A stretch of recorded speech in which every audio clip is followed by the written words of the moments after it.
Hey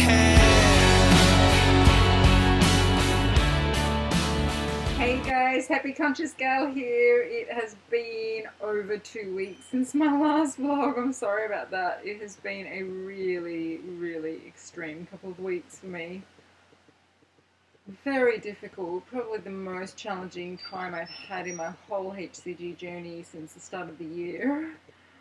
And I'll tell you why in a minute, but there has also been some amazing things that have happened as well in the last 2 weeks. I'm going to start with the good news because I'm a positive person and I think that you'll be really happy to hear it, and then even if you turn the vlog off after that, you still will have heard my good news.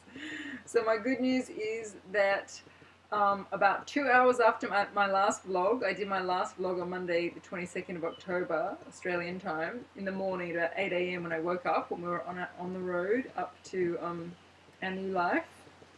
And we were about to set off for our final day of driving, and I was very tired and my body was a bit sore, and I was stressing to you because I hadn't been able to do my phase 3 at all. I'd pretty much about a week and a half into phase 3 had to give up phase 3 because I frantically was packing up my house and food. There was no food, there was no cooking utensils, it was all craziness for about 2 weeks, and then we had all these days on the road where I just had no access to healthy food. It was a disaster. So I didn't stabilize. And at the time I vlogged to you, I was pretty worried about that, but I was sort of saying to you, well, I just have to trust that my body will be able to bounce back once I can get back to normal life and eat normal food and exercise, and it'll stabilize then. Anyway, about half an hour after I did that vlog, we got in the car and started driving for our final day's drive. And my beautiful partner, Alan, started driving in the wrong direction. And I was like, I know I'm blonde and I know I've got a really bad sense of direction, but I'm pretty sure this is the way back to Melbourne, not the way up to Byron Bay. What are we doing? And he wouldn't answer me. And I was like, oh my god, it's a secret. This is weird. He doesn't normally do stuff like this. Anyway, he finally stopped, and he stopped at this absolutely stunning lighthouse at a place called Port Macquarie, which is about 2/3 of the way between Melbourne and our destination of Byron Bay. And I'll show you a picture right now of that lighthouse because it's absolutely stunning. Can you see how gorgeous it is? Anyway, so there's these steps leading up to this lighthouse. So he starts taking me up these stairs that go up to this beautiful lighthouse. We're walking up these stairs, and as we're walking up these stairs, he starts making this really beautiful speech all about our life together, walking up towards our future and being beacons of light in the world, making this really formal speech. And I started thinking, oh my god, I think he's proposing to me. It was so out of character, so romantic. I don't even really remember what he said because I was just so excited. He was finally proposing to me. I've been waiting for like a year. Anyway, so we got to the top of this beautiful staircase. We're standing at this lighthouse surrounded by the ocean in all directions. Ocean, ocean, ocean. And I love the ocean. And it was just like looking out into infinity, and he was saying all these beautiful things about this infinite life we're going to have together. It was so poetic, and I'm a really poetic, romantic, soulful person. And he's a very practical person, and so for him to step into such a romantic, poetic state, he really did that for me because he knows that that's what I really need in a proposal. He started saying all these incredibly beautiful things to me about how much he loves me and asked me to be his wife. I burst into tears and I said yes. Obviously I said yes. I've been waiting for a year. Anyway, so it was very exciting, and I did post it on MyFitnessPal and on Facebook for my HCG friends. So those of you who are my Facebook and MyFitnessPal friends already know that 2 weeks ago I got engaged, because this was 2 weeks ago now, but I haven't done a vlog since then for a reason I'm about to tell you. So it was just the most beautiful day, and then, we were so full of love and romantic, and we drove the whole rest of the way up in this sort of bubble of love. And then we arrived here on that night, the Monday night. It was the 22nd of the 10th, 2012, so it was all these 2s and 1s in the numerology, and 22s and 1s and power numbers and stuff, and my partner's really into numerology, so it was a big day for him. We got here and we arrived at night time in this beautiful house, but we couldn't see anything because it was dark, but we could see how beautiful the house was. And I'll show you one day. I'll do a vlog and I'll take you around the house that we're renting. It's absolutely stunning. You can see from behind me that it's surrounded by the most stunning countryside and mountains and trees, and it's heaven. You know where I feel like I am? Have any of you seen Lord of the Rings? I feel like I'm living in Rivendell. You know Lord of the Rings? Where the elves live? Oh my god, it's beautiful. So that's the good news. So you've all heard the good news now. I'm engaged for the first time in my life. At the age of 39, I'm engaged to be married. I'm a fiance. I have a betrothed. He's my betrothed. So I'm really happy about that. And it's sort of, part of the new life, new body, new environment, new house, new living in a new part of the world. The downside of this last 2 weeks, and why I said it's been the most challenging time I've had since starting HCG, you can probably tell from my energy, is I've basically been in bed for the last 2 weeks. What happened was, because of the crazy 2 weeks of the packing, really not even sitting down. I was packing from 8 a.m. until midnight, 2 a.m., 3 a.m., 4 a.m. some nights, and, packing up my whole life, renovating the house, renting the house, finding tenants, putting everything in boxes, putting everything in storage. Somehow we did all that in 2 weeks. Didn't sleep, didn't stop, didn't rest our bodies, couldn't follow the protocol, didn't do phase 3, everything out the window. Then sat in a car for 3 days straight without stretching or getting out of the car or anything, just drove like crazy people and got here. And the impact that all of that had was that a few days later, when my period pain kicked in, it just triggered off a really bad back spasm, because my body had been on the brink of a back spasm for the last few weeks, and I've been holding it off through sheer mental belief.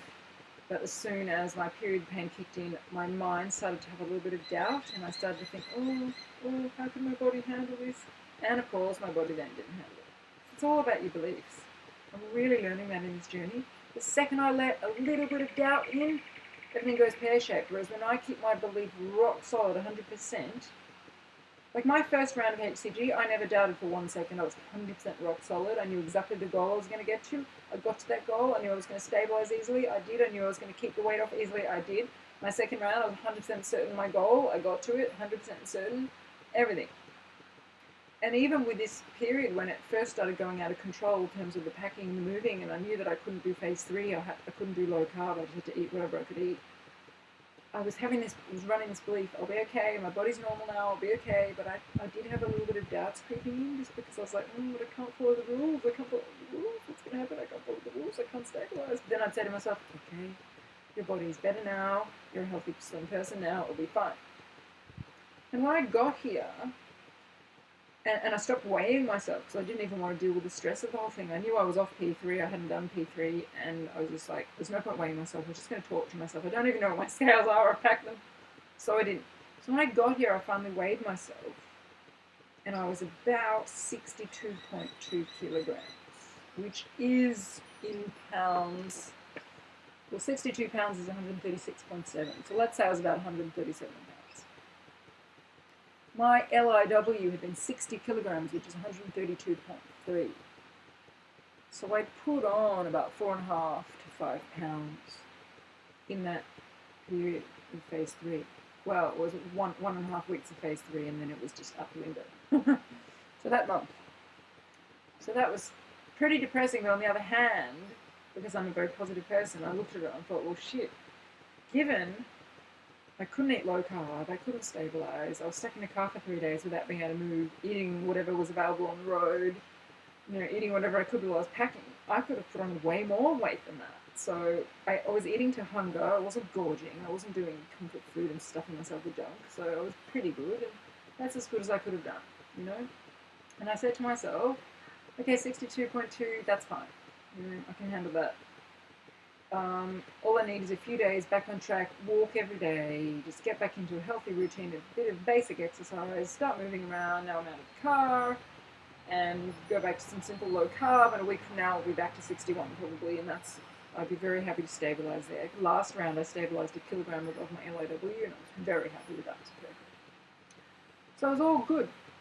But then when the period pain came, my back went into spasm, and I then couldn't walk for the next 2 weeks. I've just been really depressed, because it's like I feel like I can't get back on track because I haven't been able to move, and it's just been so I've been feeling so proud of myself all year. I never cheated on this diet. I never wavered in my belief for 1 second on this diet. I achieved all my goals. I didn't put any weight back on. I've been perfect, and then here I am stuck in bed for 2 weeks. It's not that I can't go for walks, I can't go for swims, I can't exercise. I couldn't even hobble from the bedroom to the bathroom. I mean, it was, agony to get up and move. So it was just like, my metabolism just got stopped in its tracks, My scales show my metabolism, and over the course of the HCG protocol, my metabolism has been getting faster and faster, and I was really excited about that. Since this 2 weeks in bed, it's just gone like this.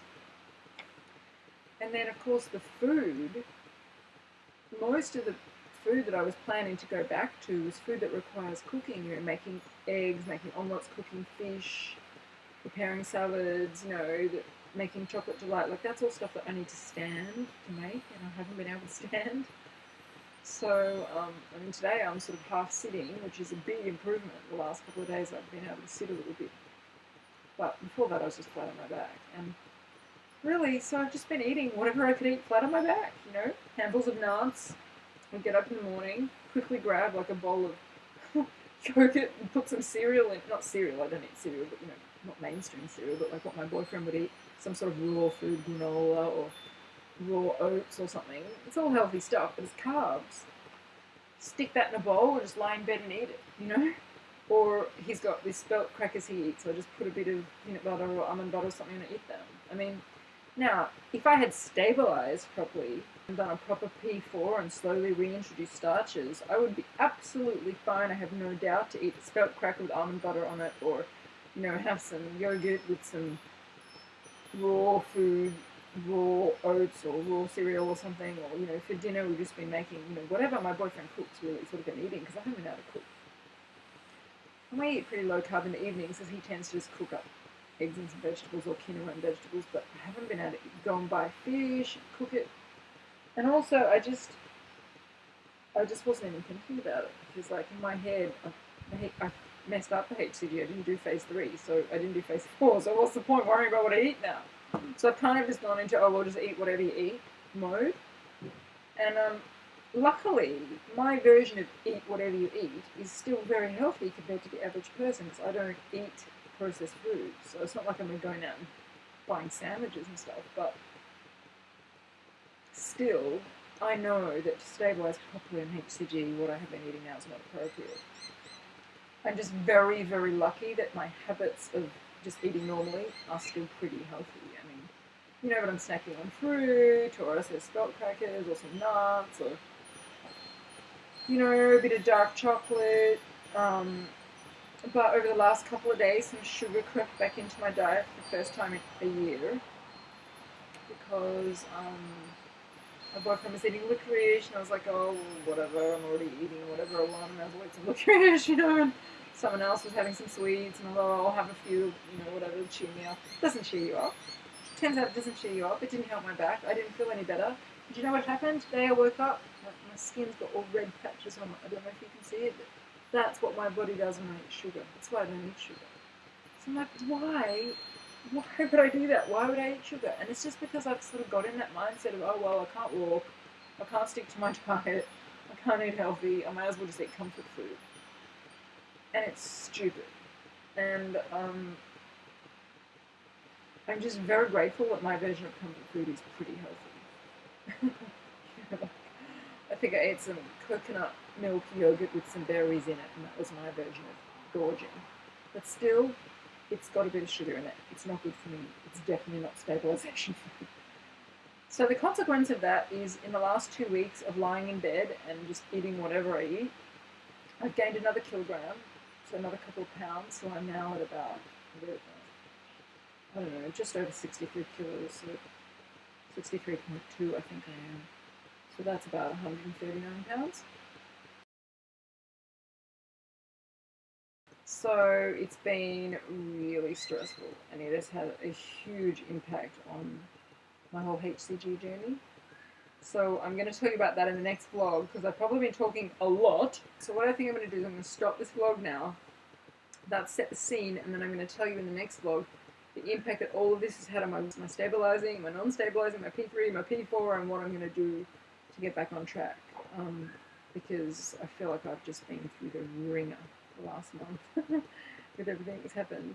Putting aside that one beautiful day where I got proposed to, which was so exciting, and I'm so excited about. And obviously the fact that I'm living in Rivendell in heaven like an elf.